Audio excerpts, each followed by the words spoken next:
My name is Marcus Jackson. I'm 52 years old, born and raised in Detroit, Michigan. For the past 6 years, I dedicated every waking hour to caring for my wife, Simone, who became paralyzed after what I was told was a terrible accident.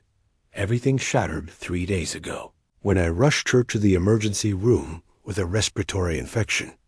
The doctor emerged from the examination room with an expression I'll carry to my grave. He locked eyes with me, his hands trembling as he spoke words that would shatter my entire world. "Mr. Jackson, you need to call the police. Right now." I stood there frozen, confused, terrified. I had no idea why he'd say such a thing.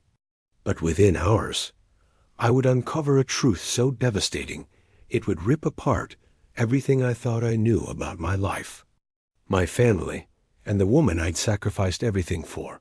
But before I continue, please hit that like button, subscribe to this channel, and drop a comment telling me where you're watching from. Your support means the world to me. If you'd asked me what my life looked like before that moment, I would have described a carefully orchestrated routine built entirely on sacrifice and unconditional love. Every single morning, I woke up before the sun rose. My body ached from another night, spent in that beat-up recliner next to our hospital bed. The thing had seen better days, springs poking through, fabric worn thin, but I couldn't bring myself to replace it. That chair kept me close to her, and that's all that mattered, despite the exhaustion that pressed down on my shoulders like a weight. The first thing I always did was smile at her. "Good morning, baby," I'd say softly, preparing everything for her morning routine. "It's Wednesday, full bath day, remember?" My entire existence had become a series of meticulously timed tasks, each one crucial to Simone's care and comfort. Her bath required precision. I'd heat the water to exactly 98 degrees, not too hot, not too cold. I'd lay out the softest towels we had, the hypoallergenic soap that wouldn't irritate her sensitive skin, and position the portable bathtub right next to the hospital bed we'd installed in our living room.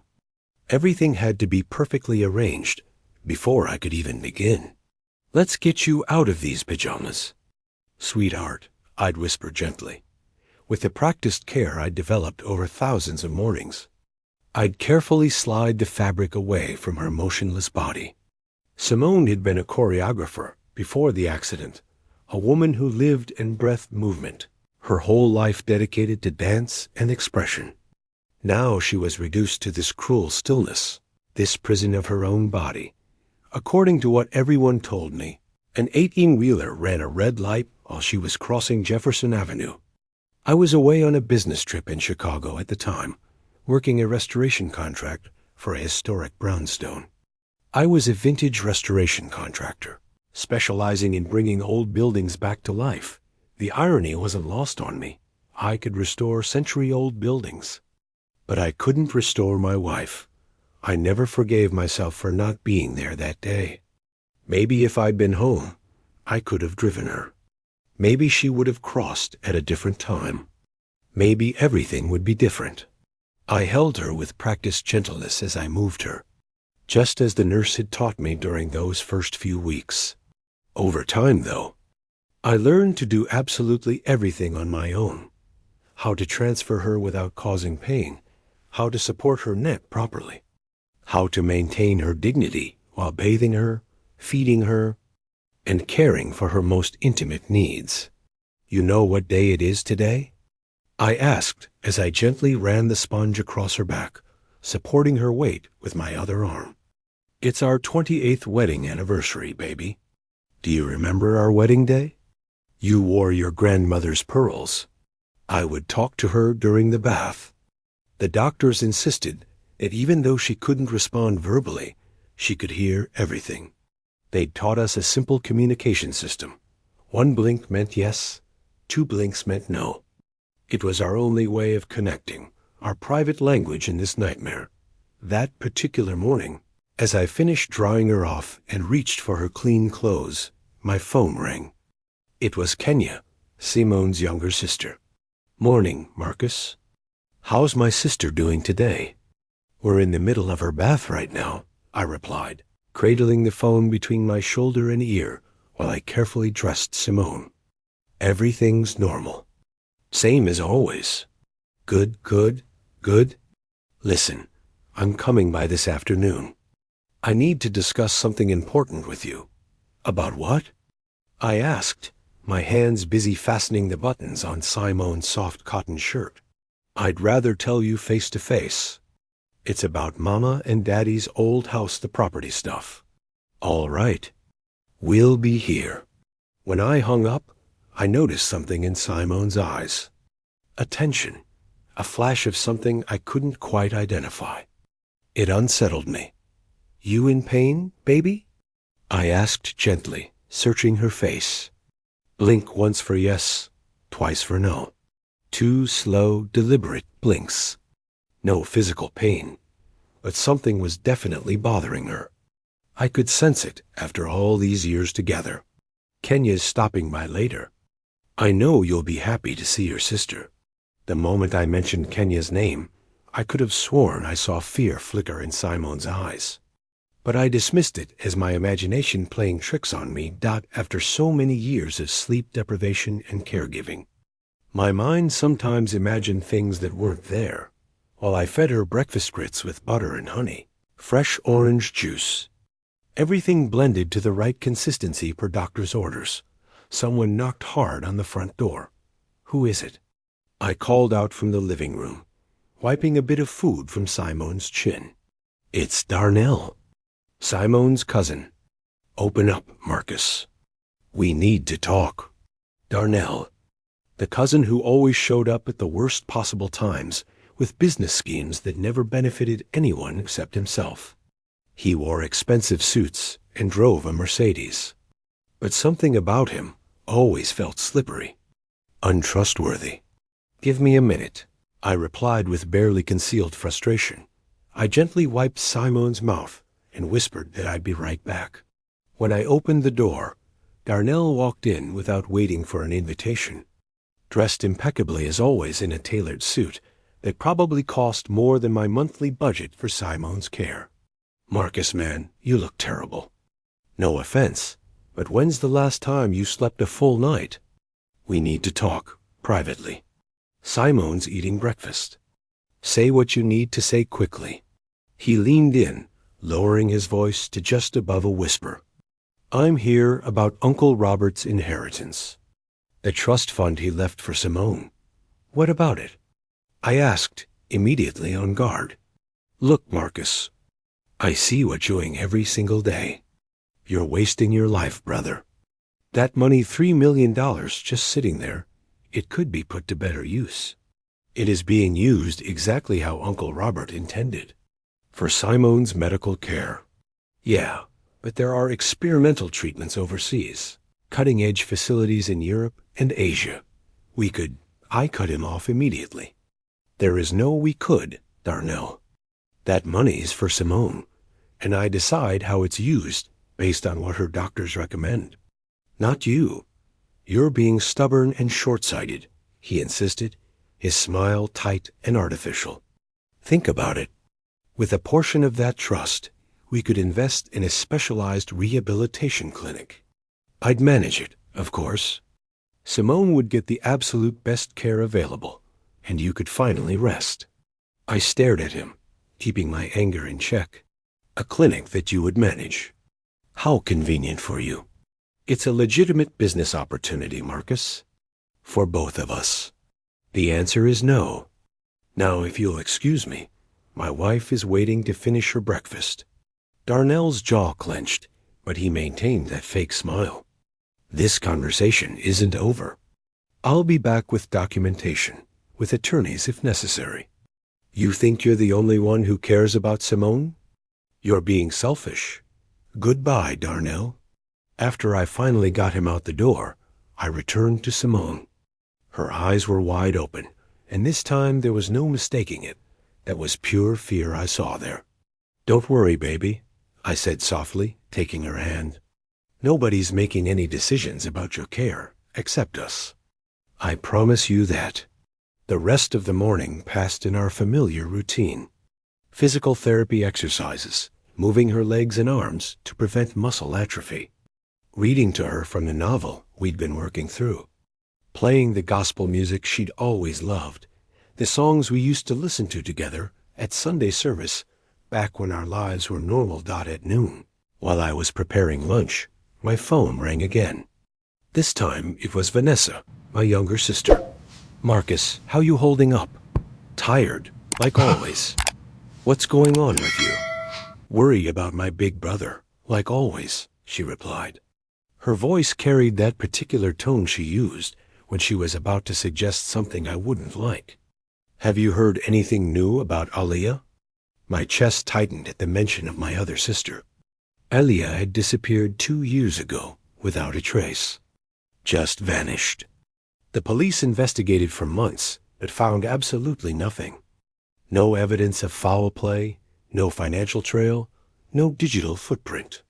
She simply ceased to exist. "Nothing new," I said quietly. "It's like she vanished into thin air." "I still think we should hire another private investigator. A better one this time." "We already tried that, Vanessa. He took our money and found nothing." "But that was a cheap one, Marcus. If we pool our resources, we could afford someone with real connections, real expertise." "With what money?" I asked, exhaustion creeping into my voice. "Everything I've goes to Simone's care. Medical supplies, medications, the hospital bed, everything. There's nothing left." "That's exactly what I wanted to talk to you about," Vanessa said carefully. "I've been thinking. Maybe you should consider placing Simone in a specialized care facility. Somewhere with round-the-clock professional help." "Not you too," I said, feeling anger rise in my chest. "Did Darnell put you up to this?" "Darnell? What are you talking about?" "Why would Darnell?" I quickly explained his visit that morning, his pitch about the trust fund, and the clinic. Vanessa sighed heavily on the other end. "No, I haven't talked to him." "But Marcus, think about what I'm saying. You haven't had any kind of life in 6 years. And now with Aliyah missing, and you being the only family I have left who's actually present." "I'm not abandoning Simone," I interrupted firmly. "It's not abandoning her. It's getting her professional care while you take care of yourself too. You could focus on finding Aliyah. You could live a little. Live? For what, Vanessa? To search for a sister who clearly doesn't want to be found. We've tried everything. The police, the private investigator, social media campaigns, nothing. She left that note saying she needed time to herself, that she was going to the coast to think. She's an adult. Maybe she really did just want to disappear." "You don't believe that any more than I do," Vanessa said quietly. "I have to go. Simone needs her medication." After I hung up, I sat there for a moment, staring at my phone. Everyone in my life seemed to have the same message lately. Let go of Simone. Put her somewhere else. Move on with your life. But they didn't understand. I'd made vows. For better or worse, in sickness and in health. Those words meant something to me. I fed Simone her lunch, then settled her down for her afternoon rest. That's when I noticed something that made my blood run cold. On her nightstand sat a bottle of pills I didn't recognize. I picked it up, examining the label. But it was partially scratched off, the pharmacy information deliberately obscured. "Simone, what are these?" I asked, showing her the bottle. Her reaction was immediate and terrifying. Her eyes went wide, and she started blinking rapidly, frantically, abandoning her careful code. It was pure panic. "Calm down, baby. Calm down," I said gently, my heart racing. "Did someone give you these pills?" One deliberate blink. Yes. Was it Kenya? 2 blinks. No? Darnell? A long, slow blink. Yes. Fury flooded through me. What the hell was Darnell doing? Giving Simone medication without my knowledge or consent? I slipped the bottle into my pocket, already planning to take it to Dr. Chun for analysis first thing tomorrow. The afternoon dragged on, tension coiling tighter in my chest. Kenya arrived right on schedule, carrying a leather folder full of documents.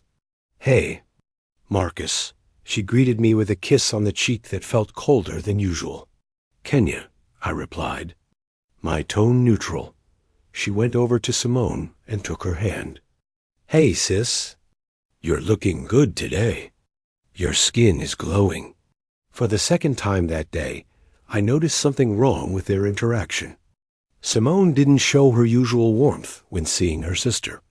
Instead, she seemed tense, almost fearful. "What did you want to discuss?"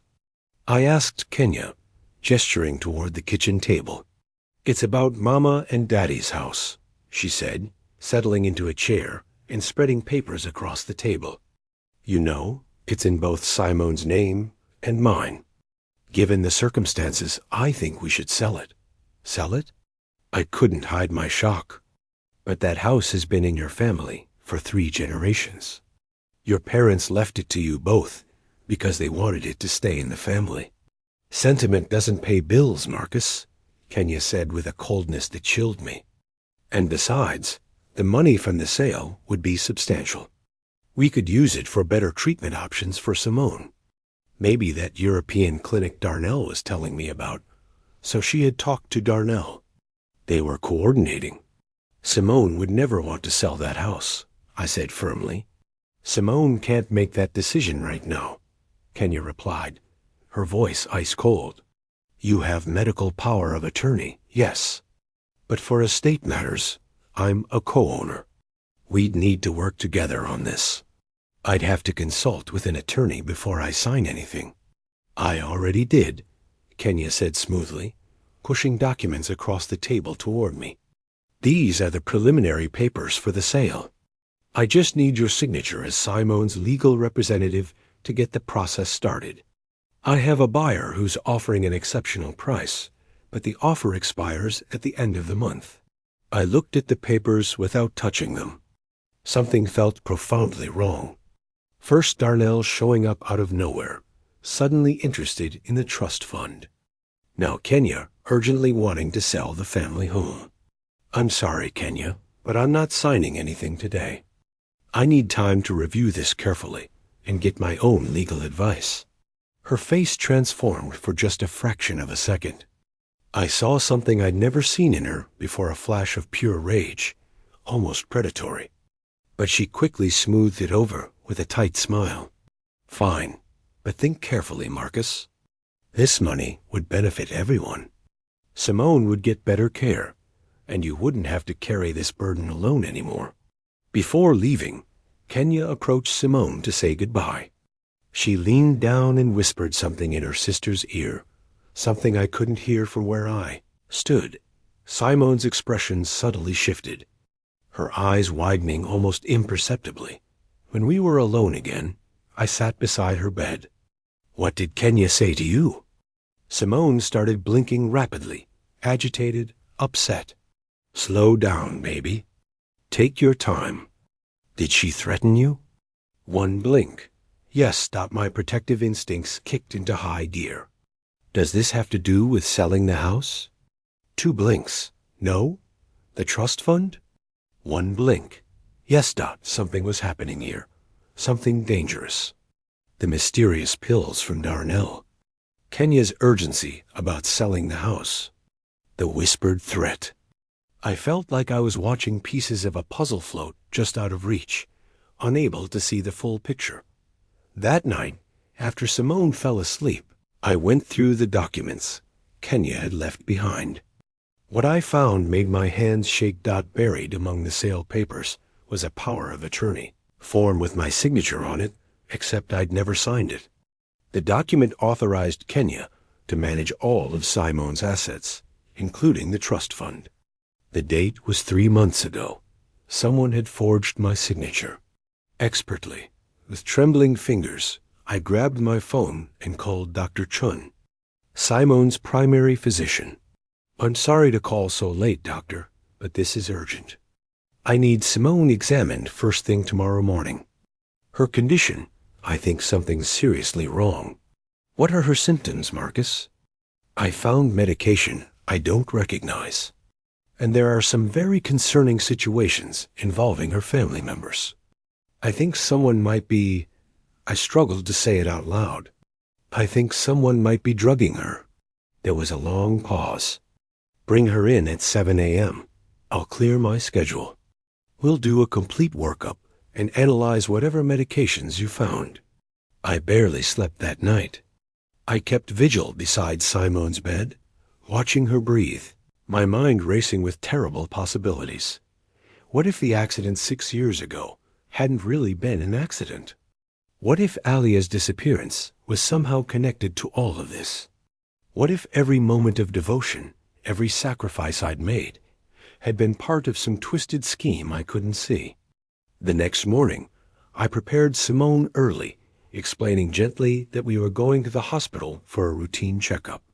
As I dressed her, I thought I saw a single tear slide down her cheek. "Don't be scared, baby," I whispered. "Whatever's happening, I'm going to protect you. I promise." The drive to Detroit General felt endless. Every red light reminded me of the supposed accident that had left Simone in this condition. Every turn made me think of all the twists my life had taken over these 6 years. Dr. Chun met us personally at the entrance, which was unusual. His expression was serious, concerned. "Let's get her into an examination room right away," he said. Not wasting time on pleasantries, he examined Simone thoroughly while I waited, clutching that mysterious pill bottle in my pocket like evidence of a crime I didn't fully understand yet, after what felt like hours. Dr. Chun emerged with another physician, a neurologist. According to her badge, they both looked at me with expressions I couldn't read. Something between shock and disbelief. Dr. Chun approached slowly. "Mr. Jackson, we need to talk, privately." His voice sounded strange, strained, like he was struggling with what he had to say. "What is it? Is she worse? Did you find something?" Dr. Chun took a deep breath, then said the words that would shatter my entire world for the second time in 3 days. "Marcus, you need to call the police. Right now." Dr. Chun's words echoed through the sterile hospital corridor like a gunshot. My mind couldn't process what I was hearing. Police? What are you talking about? What's wrong with Simone? Dr. Chun exchanged a heavy glance with the neurologist, then guided me into a small private consultation room. He closed the door behind us with deliberate care. "Marcus, what I'm about to tell you is extremely difficult to explain," he began, rubbing his temples like he had a migraine. "We ran comprehensive tests on your wife. Electromyography, MRI scans, complete blood panels, neurological assessments. The anxiety was eating me alive from the inside out. Just tell me, please." Dr. Chun looked me straight in the eye. "Your wife is not paralyzed, Mr. Jackson." The room tilted. I grabbed the edge of the examination table to keep from collapsing. "That's impossible," I whispered. "She hasn't moved in 6 years. I bathe her every single day. I feed her. I transfer her. Listen to me," the neurologist interrupted gently. "The studies are absolutely conclusive. There's no damage to her spinal cord whatsoever. There's no muscle atrophy that would correspond to 6 years of immobility. In fact, her muscles show clear signs of recent use. I felt like I was drowning. But I see her every day. She doesn't move. She can't speak. We communicate by blinking, for God's sake." Dr. Chun placed a thick folder on the table and opened it, revealing pages of test results and medical imaging. We also found traces of pharmaceutical substances in her bloodstream. Benzodiazepines, primarily. Administered in very carefully controlled doses, just enough to create the appearance of paralysis, but not enough to put her life at immediate risk. I collapsed into the nearest chair. unable to process what they were telling me. Are you saying Simone has been faking this for 6 years? Not exactly faking, the neurologist clarified carefully. She's being systematically drugged. But the dosing suggests she might be cooperating with whoever is doing this to her. The pills. The mysterious bottle I'd found on her nightstand dot with shaking hands. I pulled it from my pocket. I found these yesterday. I didn't recognize the medication. Darnell, her cousin, gave them to her. Dr. Chun took the bottle and examined it closely. These weren't prescribed by me or any physician at this hospital. We'll need to run a full analysis, but based on the markings, these could definitely be part of the drug cocktail we detected in her system. Who's been giving her this? I asked, though deep down I already suspected the answer. That's something the police will have to determine, Dr. Chun replied. For now, we've stopped all her medications completely. If our diagnosis is correct, within the next few hours, she should begin regaining natural mobility. I need to see her, I demanded, standing up too quickly and nearly losing my balance. First, we need to call the authorities, Dr. Chun said firmly. This is a case of possible medical abuse, potentially attempted murder. Murder. The word hit me like a physical blow. The substances we found, administered over such a long period, could have caused permanent organ damage, the neurologist explained. It's actually miraculous she hasn't developed severe kidney or liver failure. Dr. Chun called the Detroit Police Department directly from the consultation room phone. While we waited, he continued explaining the situation in clinical terms that made my head spin. The preliminary blood analysis shows a very specific medication pattern. Someone has been dosing her with almost surgical precision, just enough to keep her compliant and immobile, but not so much that the symptoms would be obvious during routine checkups. I brought her to checkups every 2 months, I said, feeling my entire world crumbling beneath me. How did you not notice this before? Because someone was likely adjusting her doses right before the appointments, Dr. Chun admitted. The drug levels would drop just enough to seem consistent with her supposed neurological condition. Also, he hesitated. Your appointments became much more spread out this past year. Every 3 or 4 months instead of every 2. Kenya managed the appointment schedule, I muttered, remembering how Simone's sister had offered to help coordinate her medical care. She'd said it would give me one less thing to worry about. 2 police officers arrived within 20 minutes. The lead detective, a woman in her mid-40s named Sharon Hayes, took immediate control of the situation. I need you to walk me through everything from the very beginning. Mr. Jackson, she said after the doctors briefed her on the medical findings. Start with how your wife's supposed accident happened. It took me several minutes to organize my thoughts. 6 years of my life were dissolving before my eyes like smoke. I was on a business trip to Chicago. I began slowly. I'm a vintage restoration contractor. I'd been hired to work on a historic brownstone in Lincoln Park. I got a call from Kenya, that's Simone's sister. She told me Simone had been in a terrible accident. An 18-wheeler had run a red light and struck her while she was crossing Jefferson Avenue. Did you ever see the police report from the accident? Detective Hayes asked, taking notes. No, Kenya handled all of that.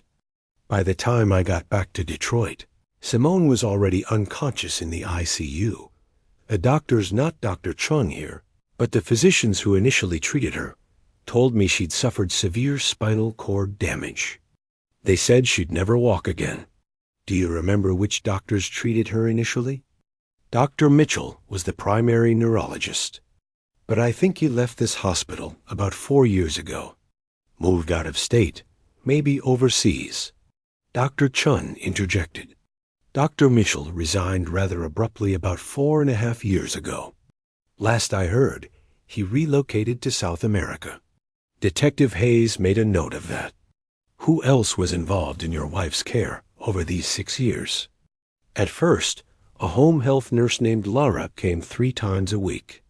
She taught me how to properly care for Simone, how to bathe her, transfer her, manage her medications. But after a few months, Kenya suggested we let Laura go.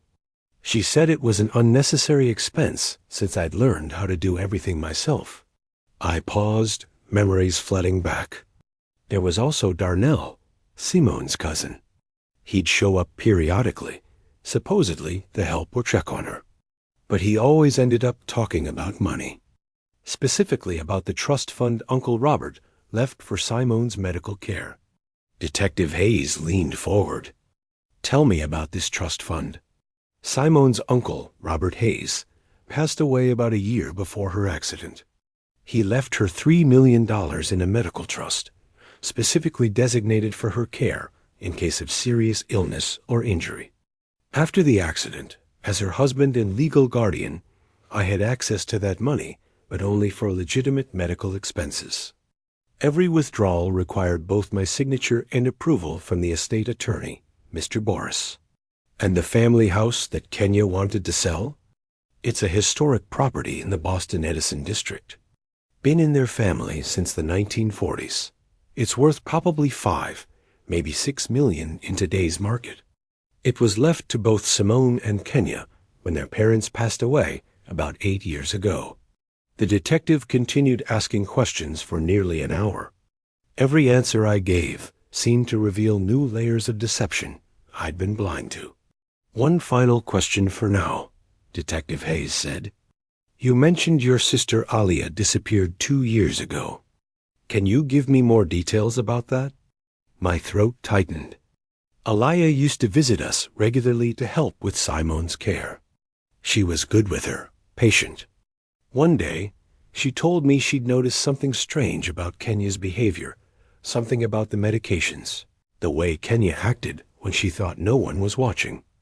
Alia said she wanted to investigate further, quietly. I had to pause to collect myself. A week later, she vanished. Left a note saying she needed time to herself, that she was going to stay with a friend on the coast for a while. But she never contacted me again. Not once. And you didn't find that suspicious? Of course I did, I said, frustration bleeding into my voice. I hired a private investigator. He found nothing. The police said she was an adult who'd chosen to leave on her own accord, that there were no signs of violence or criminal activity. They basically told me there was nothing they could do. Detective Hayes closed her notebook. Mr. Jackson, we're reopening the investigation into your sister's disappearance as of right now. And I need to speak with your wife immediately. My heart jumped. Can I be there? I'd prefer to interview her alone initially. Dr. Chun spoke up. Actually, Detective, I think it would be better if Marcus were present. The patient will likely feel safer with familiar support. Hayes reluctantly agreed. When we entered Simone's hospital room, I was shocked to see her eyes open and more alert than I'd seen them in 6 years. She looked directly at me, and what I saw in her expression wasn't the love I'd expected. It wasn't even guilt, Dot. It was fear. Deep, primal, desperate fear. Mrs. Jackson, I'm Detective Sharon Hayes with Detroit PD, the detective said, approaching the bed slowly. Can you understand what I'm saying? Simone nodded. The simple gesture took my breath away. For 6 years, she'd only communicated through blinks. Dr. Chun tells me you should be able to speak soon, once the medication fully leaves your system, Hayes continued. In the meantime, you can answer with gestures or simple nods. Do you understand who has been administering these drugs to you? Simone looked directly at me, then shifted her gaze to the detective. She nodded once, firmly. Was it your sister, Kenya? Another decided nod. Was anyone else involved? Simone nodded again, her breathing quickening. Your cousin Darnell? A strong nod. Anyone else we should know about? Simone closed her eyes for a long moment, as if gathering her strength. When she opened them, her lips trembled as she tried to form words.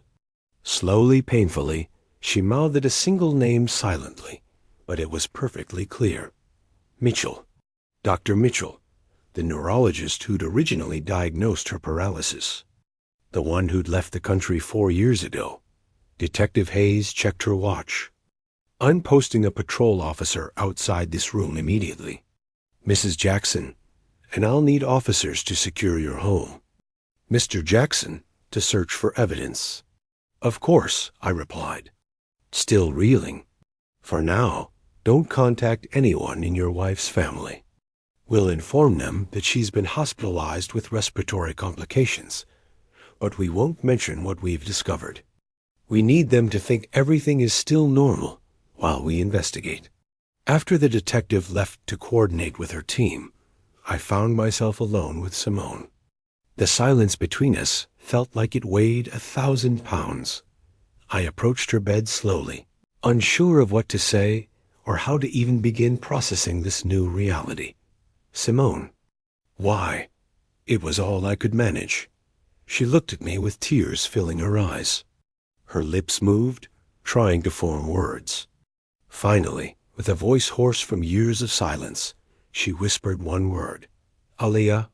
My disappeared sister's name on her lips froze my blood. What do you know about Aliyah? I demanded, leaning closer. Where is she? They killed her, Simone whispered, tears now streaming down her face. The floor seemed to open up beneath me. The walls closed in. I couldn't breathe.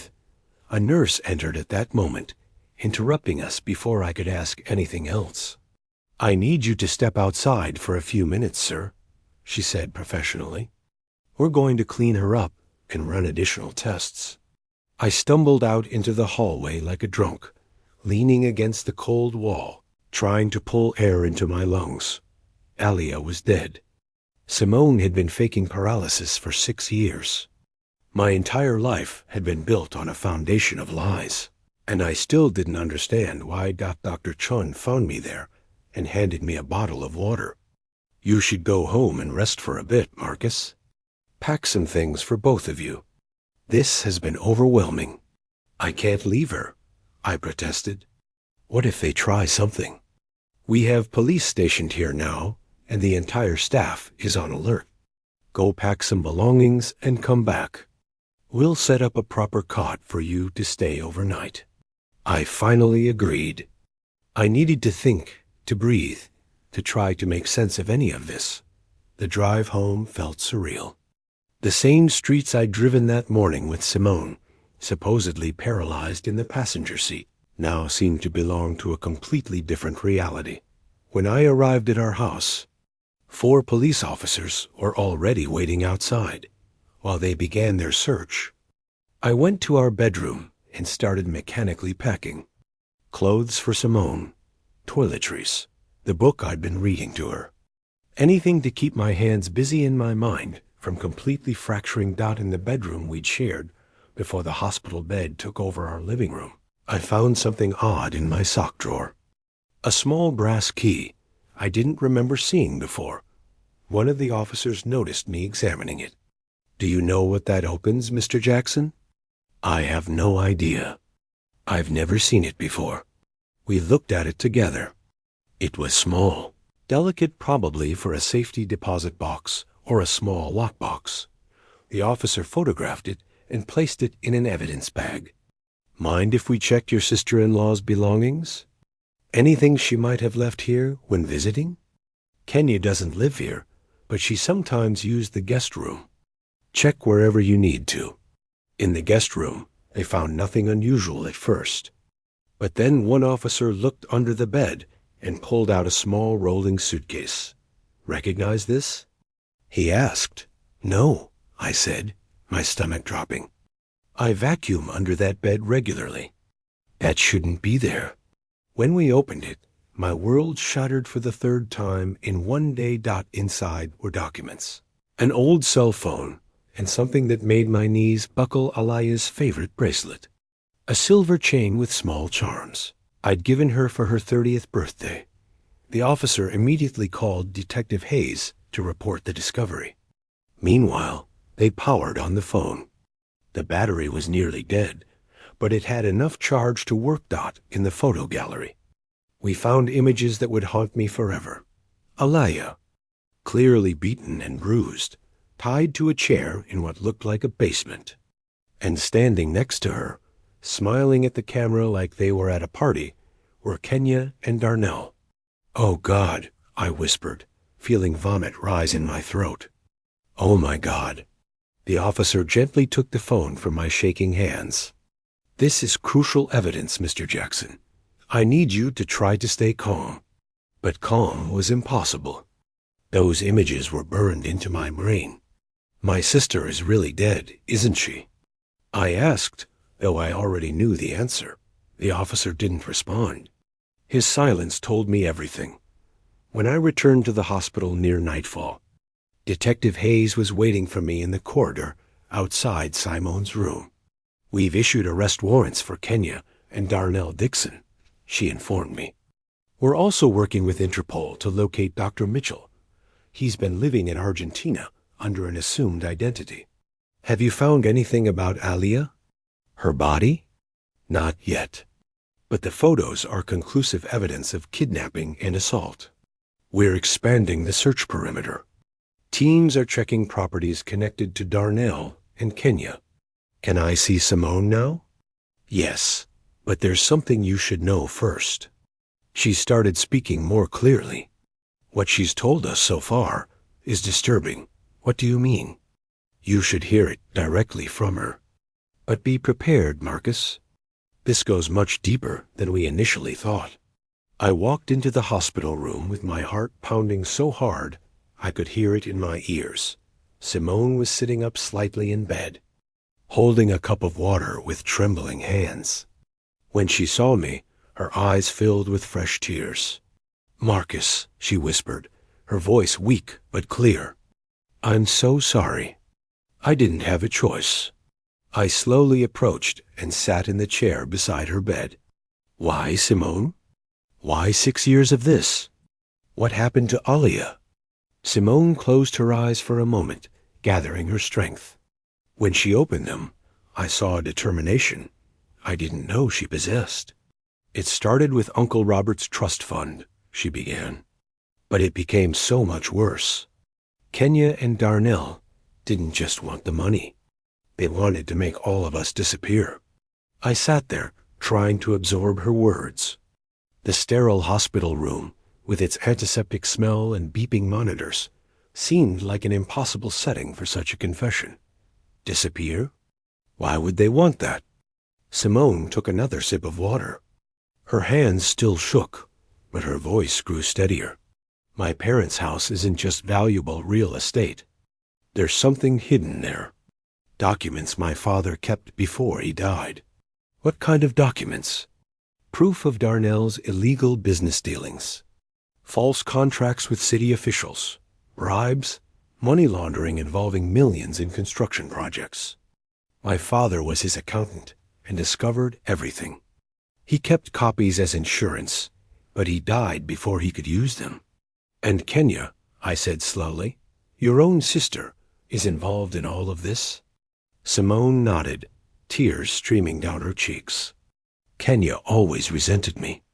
She resented my marriage, my relationship with our parents, everything I had. When Daddy died and Darnell told her about the hidden documents, she saw her opportunity. They planned the fake accident to gain control of the trust fund, keep me drugged and compliant, and quietly search the house for those documents." "But the house was in both your names," I reasoned. "Kenya could enter whenever she wanted." "It's not that simple. My father was meticulous. The documents are in a hidden wall safe. Only I know where it is and the combination to open it. He told me right before he died, made me promise to use it if anything ever happened." A memory flashed the small brass key the police found. "There's a small key," I said. "We found it hidden in my drawer." Simone's eyes widened. "Alia hid it there. She told me it was the only place Kenya would never think to look in your personal things. The police have it now. But Simone, what really happened 6 years ago? How did they fake the accident?" She looked away toward the window, where darkness had fallen over the city. There was no accident, Marcus. Kenya drugged me during a family dinner at the house. When I woke up, I was in the hospital with Dr. Mitchell standing over me. He told me that if I didn't cooperate, they would kill you. They showed me photographs of you being followed by armed men. They made it very clear what would happen if I didn't play along. My hands gripped the armrests of the chair. Why didn't you try to tell me? Find some way to warn me? I tried, she said, her voice breaking. So many times, Marcus.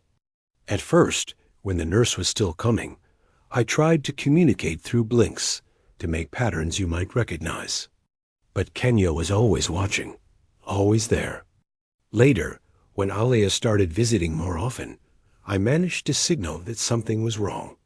That's why Alia disappeared, I finished, the pieces finally coming together. Simone nodded, sobbing now.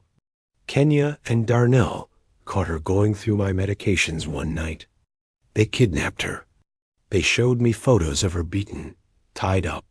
They told me if I said one word, if I gave any sign, you'd be next. Jesus Christ, Simone. And Dr. Mitchell, she continued, he falsified all the diagnoses, all the test results. He was getting a percentage of the trust fund for his cooperation. When he got too greedy, started demanding more money, they sent him out of the country. The door opened and Detective Hayes walked back in. She'd apparently been listening to at least part of our conversation. Mrs. Jackson, I need you to tell me everything you know about these documents and Dr. Mitchell's current location. For the next hour, Simone shared everything. Kenya and Darnell had withdrawn over $1.2 million from the trust fund over the past 6 years through fake medical expenses and equipment that was never actually purchased. Dr. Mitchell, according to conversations she'd overheard, was living in Buenos Aires under the name David Morrison. And as for Alia, the last thing Simone knew was that they'd been keeping her at a rural property Darnell owned outside Detroit, near Lake Michigan. But that was over a year ago, Simone said quietly. I don't know if she's still alive. Detective Hayes took detailed notes, her expression grim. We have units looking for Kenya and Darnell as we speak, but they haven't been located yet. They're not at their known residences. It's possible someone tipped them off about our investigation. Tipped them off how? I asked, alarmed. We're looking into that. Could be anyone, a hospital employee, someone in the department. The corruption network your wife described might reach further than we know. Hayes lowered her voice. For safety reasons, we're transferring Mrs. Jackson to another facility tomorrow. Chicago, most likely. And you should go with her, Mr. Jackson. These people have already shown they're willing to kill. The transfer to Chicago was organized for early the next morning. A secure medical transport with plainclothes officers would escort us to a private clinic where Simone could receive specialized treatment to recover from the long-term effects of the drugs. I would go with her, protected by undercover security. While we waited through the night, I sat beside Simone in the darkness of her hospital room. Only a small bedside lamp illuminated her face. After so many devastating revelations, I still had more questions than answers. How did you endure all of this? I asked quietly. 6 years of pretending, knowing what was happening, living in constant fear. For you, she said simply, her voice still weak but growing stronger each hour. If I'd exposed them, they would have killed you, Marcus. Darnell has connections to dangerous people, enforcers, hitmen. I heard him and Kenya talking many times about how easy it would be to solve the Marcus problem. The casual way she said it made my blood run cold. But living like that wasn't really living. I said, no, she agreed. It was a prison. I watched you day after day, sacrificing everything for me, and I couldn't tell you the truth. I couldn't even move my hand to touch yours. Her voice broke with emotion. The worst part was at night, when you'd finally fall asleep in that terrible recliner. Sometimes Kenya would come over, force me to walk around the house to prevent muscle atrophy. If I refused, she'd threaten to hurt you. Show me photos of you at the grocery store, at work, always with crosshairs drawn over your head. You walked around our house while I slept? The thought was surreal. Kenya would drug your coffee before bed, just enough to make sure you wouldn't wake up, no matter what noise I made. She was always watching, always threatening. I thought about the communication system we'd developed, and the blinking code our way of talking to each other. A sad smile crossed her face. That was my little rebellion. I established that code with you, hoping someday I could use it to warn you, to tell you something was wrong. But they were always there, always monitoring. A nurse entered to check Simone's vitals, interrupting our conversation. When she left, I continued with the questions that had been burning in my mind. You said this all started because of the documents your father hid. What exactly do they contain? False construction contracts between Darnell's company and the city of Detroit. Overbilling for projects that were never completed. Phantom properties. Kickbacks to city council members, planning commissioners, even a state senator. My father was the company's accountant before Darnell took over the business. He discovered they were embezzling public funds, millions of dollars meant for community development projects that never happened. Why didn't he report it? He tried, Simone said bitterly. But who's going to believe an old accountant against a successful businessman with political connections? That's why he kept copies of everything: bank records, emails, photographs. He told me it was insurance, protection. When he got sick, he made me memorize where he'd hidden it all. A soft knock on the door interrupted us. It was Dr. Chun. Excuse me for the late hour, but I wanted to check on you one more time before the transfer, he said, approaching Simone's bed with his medical kit. While the doctor examined her, my phone vibrated with an incoming text. It was from Vanessa, my sister. Where are you? I stopped by your house, and there are police everywhere. I'm worried sick. Call me. I quickly typed a response. Simone had complications. We're at the hospital. I'll call you tomorrow. Almost immediately, another message came through. Which hospital? I'm coming right now. I showed the exchange to Detective Hayes, who had just entered the room. Should I tell her where we are? I asked. Hayes frowned deeply. For now, better not involve anyone else. Tell her you'll call when things stabilize. We still don't know how deep this goes. I followed her advice and silenced my phone. Dr. Chun finished his examination. Physically, she's improving remarkably well, but she'll need months of intensive physical therapy to regain full mobility and strength. 6 years of forced inactivity, even without true paralysis, has significantly weakened her muscular system. Will there be permanent damage? Simone asked, her voice trembling slightly.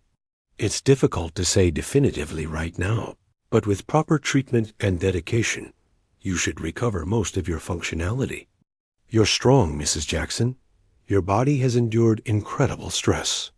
After the doctor left, Simone turned to me with an expression of pure determination that I hadn't seen in years.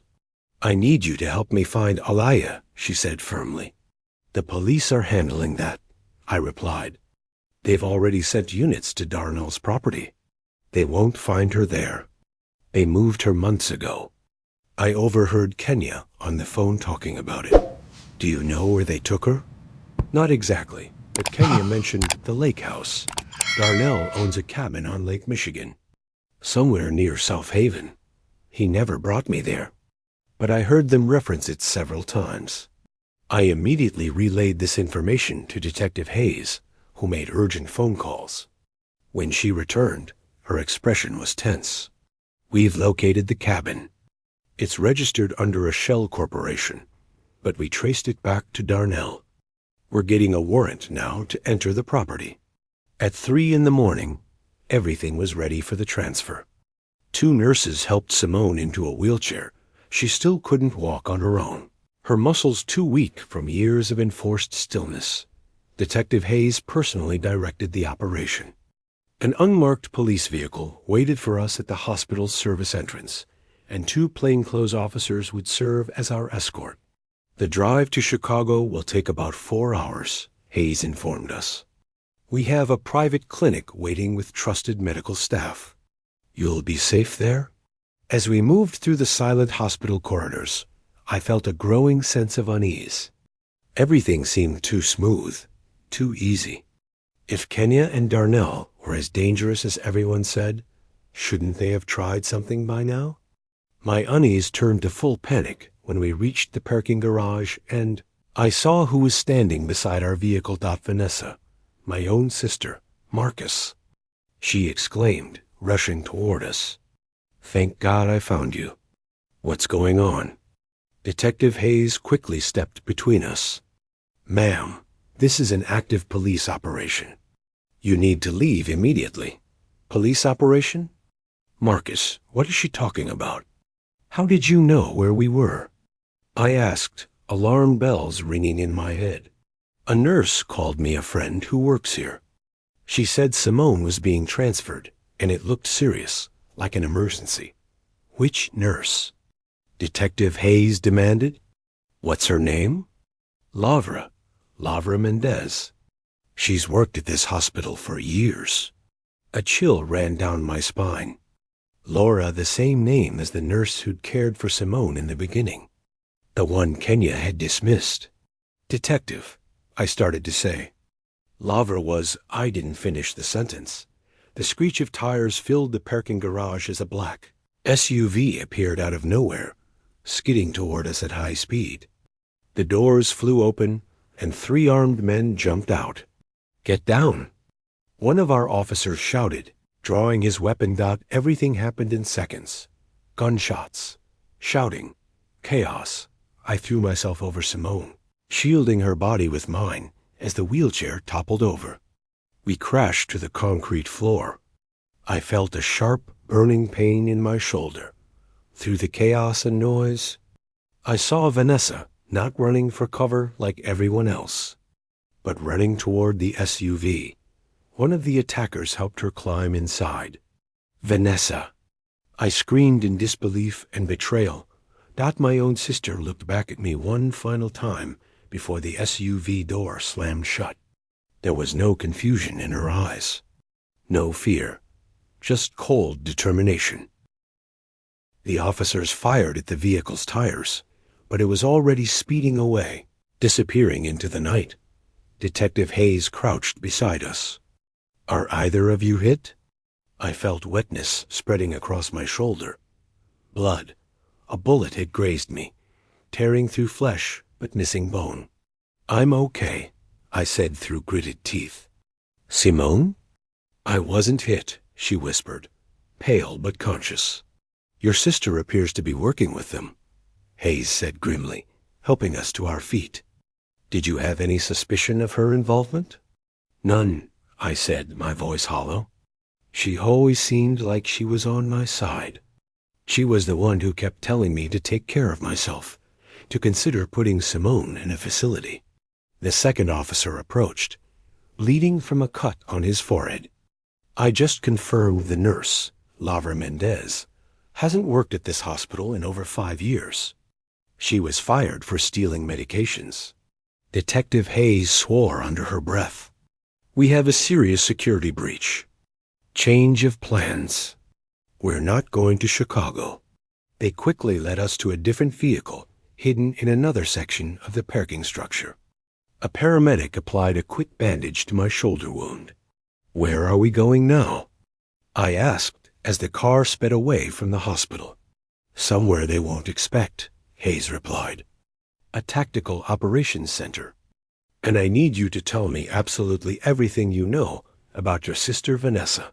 During the drive through Detroit's empty pre-dawn streets, I tried to process Vanessa's betrayal. How long had she been involved? Was she part of the plan from the very beginning? I remembered her constant suggestions to institutionalize Simone. Her insistence that I needed to reclaim my life. It hadn't been concern, it had been manipulation. Vanessa managed my entire schedule this past year, I said slowly, the pieces falling into place. She offered to help coordinate Simone's medical appointments, handle the bills, manage the insurance paperwork. She had access to everything, all our financial information, medical records, everything. Detective Hayes nodded grimly. The circle closes? This is a complete family operation. But why? The question escaped my lips like a prayer. Why would my own sister do this? Simone, who had been silent, spoke up in a weak voice. The documents my father hid don't just implicate Darnell and Kenya. There are other names. Important people. City officials, businessmen, contractors, millions of dollars in fraudulent deals. She paused, looking directly at me with pain in her eyes. Vanessa's name is in those documents too, Marcus. She was the liaison between Darnell's company and the corrupt city officials. She brokered the deals, managed the payoffs. The revelation felt like a knife to my heart. My own sister, whom I'd always considered honest and hardworking, was part of a criminal conspiracy that had destroyed our lives. Did you know this from the beginning? I asked Simone. I found out later from conversations I overheard between Kenya and Darnell. At first, I thought they just wanted the trust fund money. Then I realized it was much bigger. They needed to make sure those documents never surfaced. That meant controlling me, eliminating anyone who got too close to the truth. The vehicle stopped in front of what looked like an abandoned warehouse on Detroit's east side. But inside, it was a fully operational tactical command center with agents, computers, and communications equipment. You'll be safe here while we organize the raid on the lake cabin. Detective Hayes explained. A medic properly cleaned and bandaged my shoulder wound while soon Simone was settled onto a cot in a secure room. Her face showed exhaustion, but also something else, relief. For the first time in 6 years, she could speak freely. I'm so sorry, Marcus, she said when we were alone. Everything you went through was because of me, because of my family. This wasn't your fault, I replied, taking her hand carefully. You did what you had to do to survive, to protect both of us. But Alia, your sister, and now finding out Vanessa is involved too. We're going to find Alia, I said, though I wasn't sure it was a promise I could keep. And we'll make sure everyone responsible pays for what they've done. Simone squeezed my hand with surprising strength for someone who'd been supposedly paralyzed for so long. There's something else you need to know, she said, her voice barely a whisper. Something I overheard just last week when Kenya was on the phone. She thought I was heavily sedated, but I hadn't taken all the pills. What is it? It's about Alia, and why Vanessa has been so deeply involved in all of this. I looked at her, feeling that whatever she was about to tell me would only deepen the nightmare we were living. Alia isn't dead, Marcus. She's alive. And she has a child. Your child. Simone's words struck me like lightning. My mind refused to process what I'd just heard. That's impossible, I stammered. Alia is my sister. How could she— Not your biological sister, Simone interrupted gently. Alia was adopted by your parents when she was a baby. You always knew that, didn't you? I felt like I couldn't breathe. Yes, I knew she was adopted. It was never a secret. But I never imagined— We grew up as brother and sister. Until I became paralyzed, Simone said softly. Alia started coming to help you with my care. You spent hours together while I pretended to sleep. I saw you growing closer. The way she looked at you changed. My mind raced back to those difficult first years. The exhaustion, the isolation, the hopelessness. Alia had been my anchor, my only support. That doesn't mean we had a relationship, I protested weakly, though my voice lacked conviction. The night before she disappeared, I heard you in the kitchen. I was in the living room, supposedly asleep. Aliyah confessed her feelings to you. She said she'd always loved you, beyond the adoptive sibling relationship. I remembered that conversation. I'd been so broken, so vulnerable. Aliyah had held me while I cried about my wasted life. And then there was that kiss, the one that changed everything. It was only once, I whispered. One moment of weakness. I was confused, broken. I never thought there could be a child. The next day, she disappeared, Simone continued. Kenya and Darnell didn't kidnap her just because she discovered my medication. They took her because she confessed to them that she was pregnant with your child. Detective Hayes entered at that moment, interrupting our conversation. Her face showed a mixture of urgency and triumph. We have the warrant for the Lake Michigan cabin. Surveillance confirms recent activity lights on multiple vehicles. We're moving in within the hour. I immediately stood up, ignoring the pain in my wounded shoulder. I need to go with you. Impossible, Mr. Jackson. This is a police operation. It's too dangerous. My sister is there, I said firmly, and possibly my son. I need to be there. After heated discussion, Hayes partially agreed. You can come to the outer perimeter with the medical team. If we secure the scene and determine it's safe, you can enter. But not before. Simone tried to sit up. I'm coming too. Absolutely not, I said. You can barely move. You need to rest. I've rested for 6 years, Marcus, she said with bitter irony.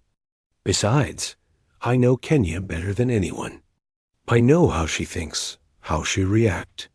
We finally compromised Simone would accompany us, but remain in an armored vehicle with police protection. The operation launched immediately. 4 unmarked vehicles, tactical agents, snipers, a full-scale raid. The cabin was about 90 minutes north, near South Haven. During the drive, Simone told me more about what she'd overheard. Kenya always wanted children, but couldn't conceive. When she found out Aliyah was pregnant, she saw her opportunity. The plan was to keep Aliyah captive until she gave birth, then eliminate her and raise the child as her own. And Vanessa? How does she fit into this specific part? Vanessa and Darnell have been lovers for years. She's the one who suggested faking my paralysis as a way to control the trust, fund and keep you occupied while they searched for the documents. She's also the one who wanted Aliyah dead after the baby was born. Apparently, she and Kenya fought about it. As we approached South Haven, dawn was breaking over Lake Michigan. The cabin was in an isolated wooded area with direct lake access. Our vehicles stopped about half a mile from the property. Tactical agents began deploying silently through the forest. From our position, we could see lights inside and 3 vehicles parked outside, the black SUV from the shooting, a gray sedan, and a red pickup truck I immediately recognized. That's Darnell's truck, I whispered. Detective Hayes gave final instructions over the radio. The plan was straightforward. Snipers would cover all exits while the tactical team entered simultaneously from 3 points. Remember, we have confirmation of at least 1 minor on the premises, Hayes emphasized. Exercise extreme caution. I watched with my heart in my throat as agents advanced toward the cabin. The silence was absolute, except for birds beginning their morning songs. Suddenly, a scream pierced the air from inside the cabin, followed by shattering glass. Go, go, go. Hayes ordered into her radio. Agents burst through the doors. Shouts, orders, then gunshots. 2, 3 sharp cracks that echoed across the water. Oh, God, Simone gasped, gripping my arm. The next few minutes were agony. Finally, an agent's voice crackled over the radio. Perimeter secured. 2 suspects neutralized. 1 wounded. 2 hostages safe and unharmed. Repeat, 2 hostages unharmed. Detective Hayes turned to us. Wait here until I give the all-clear signal. She ran toward the cabin. Simone and I sat in agonizing silence. After what felt like forever, an officer approached and opened our door. You can come in now, carefully. I helped Simone out of the vehicle. She still needed support to walk, but her determination gave her strength that we slowly approached the cabin. Detective Hayes met us at the entrance. Darnell is dead, she said without preamble. Kenya is wounded, but stable. Vanessa surrendered without resistance. And Alaya? I asked, my voice trembling. In the back bedroom. She and the child are fine. A medic is checking them now. We walked through the cabin's main room. I tried not to look at Darnell's covered body or at Kenya receiving medical treatment on the floor, surrounded by officers. Vanessa sat handcuffed in a corner, staring at nothing. As we passed, she looked up. Marcus, she whispered. I never meant for it to go this far. I didn't stop. There were no words for what I felt. The back bedroom was small, but surprisingly well kept. And there she was, Alaya, sitting on a bed, holding a small child in her arms. A little boy, maybe 2 years old. When she saw me, tears streamed down her face. Marcus, she whispered, you came for us. The child looked at me with wide, curious eyes. He had my eyes, there was no doubt, and Alia's beautiful smile. Aliyah was all I could say before emotion overwhelmed me. I approached slowly, afraid of frightening the little one. Aliyah extended her hand to me. Isaiah, this is your daddy, she told the child softly.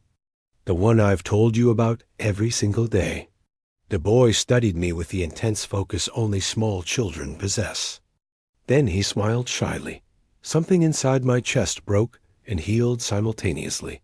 Simone had stayed by the door, watching the scene with complex emotions on her face. Simone, Aliyah said, surprised. You're standing. It's a long story, Simone replied, approaching slowly. As long as yours, I imagine. The 2 women looked at each other, survivors of the same nightmare, connected by circumstances neither had chosen. They told me you were dead, Aliyah said finally. Kenya showed me photos. She said they'd eliminated you. And they kept you here, Simone replied, while they made me believe they'd murdered you. Detective Hayes gently interrupted. We need to get everyone to the hospital for complete examinations. Then we'll need formal statements from all of you. The following hours passed in a blur. Hospital examinations, endless questions from investigators. The overwhelming reality of everything that had happened. Aliyah told us her story how Kenya and Darnell had kidnapped her when they discovered her pregnancy. How they'd kept her prisoner in different locations over 2 years. How they'd planned to take Isaiah the moment he was born. Kenya got attached to him, Aliyah explained. She started treating me better after he was born, letting me care for him. I think that's what saved my life. 3 days later, when doctors cleared us all medically stable, we returned to Detroit under police protection. Our first stop was Simone's parents' house, now sealed as a crime scene. Under Detective Hayes' supervision, Simone guided us to the living room fireplace. She removed a specific decorative brick, revealing a small compartment. Using the brass key and a numerical combination she recited from memory, she opened a hidden safe. Inside was a thick folder of documents, USB drives, and photographs, all the evidence her father had collected. With this, we can ensure everyone involved faces justice, Hayes said as she documented everything. Kenya was sentenced to 25 years for kidnapping, conspiracy, fraud, and attempted murder. Vanessa received 15 years for her cooperation with authorities. The corruption network they'd built with Darnell was completely dismantled, bringing down city officials and businessmen who'd thought they were Untouchable. Dr. Mitchell was arrested in Argentina and extradited to face charges. As for me, I slowly rebuilt my life. Simone progressed rapidly with physical therapy, recovering the mobility she'd been forced to suppress for 6 years. She eventually moved to Atlanta, where she opened her own dance studio, teaching young people the art that had once been her passion. We stayed in touch, a careful friendship that slowly healed old wounds. Isaiah, and I found a small house in a quiet Detroit neighborhood. We took it slowly, rediscovering each other, building an unconventional family filled with love despite our complicated history. Every night when I tucked Isaiah into bed and read him a story, I felt that despite all the pain and betrayal, life had given me a second chance at happiness. The last time I saw Simone was at her dance studio's grand opening in Atlanta. She was radiant, transformed, fully herself again. We hugged for a long time without speaking. "Are you happy?" she asked before we parted. "I am," I replied honestly. "And you?" "I'm learning to be," she said, smiling genuinely. "One day at a time." And that's my story. I cared for my supposedly paralyzed wife for 6 years until a doctor told me to call the police. What came after destroyed my world, but also allowed me to rebuild it with truth, with pain, but finally with real love. Thank you so much for being here and letting me share this journey with you. If this story touched your heart, please show me by hitting that like button and subscribing to my channel. Write in the comments which city you're watching from and which part of this story touched your heart the most. Was it the moment I discovered the truth? The betrayal by my own family? Or maybe the reunion with Aliyah and meeting my son for the first time? I want to know what resonated with you, what made you feel something deep inside. Your comments mean everything to me. They let me know I'm not alone in this experience. I share real-life stories like this one every single day. Stories that matter. Stories that remind us we're all human. 2 of my most popular videos will appear on your screen now. Choose whichever calls to you, and I'll see you there.